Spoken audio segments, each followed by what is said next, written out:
Ano nga ba ang gagawin ng Magnolia Chicken Templados dito kay Gio Halalon? Mate-trade ba talaga to o hindi? Isa yan doon sa mga tinatanong ngayon ng mga fans, pero ang alam natin, ito ay ite-trade talaga ng TNT at ang Magnolia rather, at ang iniintay na lamang nila ay maghanap ng isang posible na maging katransaksyon. At isa doon sa mga kinukonsidera dyan ay itong TNT Tropang Giga. Posible na i-offer ng Magnolia itong si Gio Halalon kapalit nitong si Mikey Williams, at baka idagdag pa ng Magnolia yung first round draft pick nila.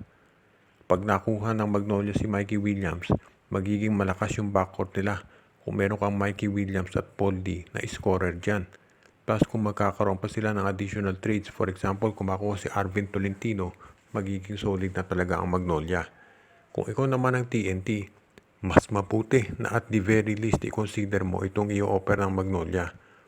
Kahit nakuha na nila itong si Ray ng Batak, iba pa rin kung magkakaroon sila ng additional guard katulad ni Gio Halalon. Dahil sa ngayon, ito si Mikey Williams, hindi naman naglalaro para sa kanila.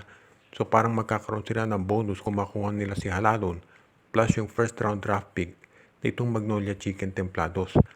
Kung sila ay magkasundo, kailangan na lamang sabihin ng TNT kay Mikey na lilipat na siya dito sa SMC at magkakaroon na siya ng bagong start dito sa kanyang karera sa PBA.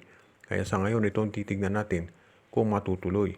Pero sa panig ng TNT, parang nakabonus ka na kung makuha mo si Halalon dahil yan ay isang two-way player. Pwede sa offense, pwede sa defense. Sa panig naman ng Magnolia, kapag nandiyan si Mikey Williams, hindi na nila kailangan mag-worry kung off-night si Paul Lee dahil nandito itong si Mikey Williams na siya naman of course magiging isa sa top offensive options nila. Kaya magiging balanse ang transaction na ito.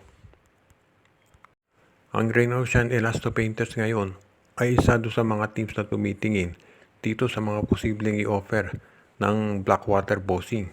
Kasi ang balita ngayon, yung first round draft pick daw na Blackwater ay nilalako na nila at ang Rain or Shine ay isa doon sa mga tumitingin dyan.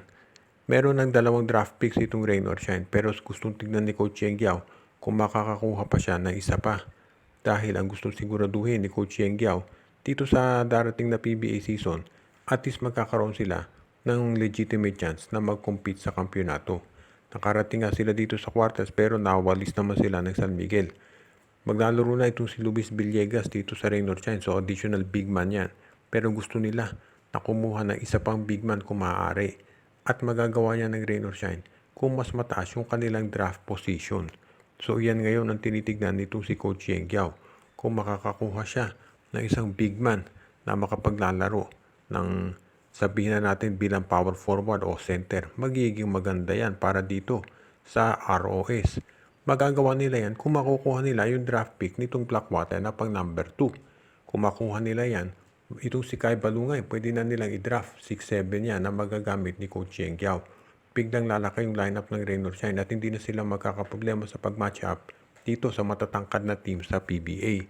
Pero yun nga lang, ang tanong natin dyan, sino naman ang pwedeng i-offer ng Rain or Shine para makumbinsi ang Blackwater? Dahil maraming pwedeng ibigay itong Blackwater. Pero kinakailangan siyempre na may sulit namang kapalit para maging balanse. Alam din natin na baka yung first round draft pick ng Blackwater ay tignan din ng TNT Tropang Giga. So baka dyan ito mapunta. At iyan ngayon ang sigurado ako na pinag-iisipang mabuti ni Coach Yeng Giao. Kung sakali na mag-offer sila para sa isang trade, kailangan nakahanda na rin yung ipapalit ng Rain or Shine para dito.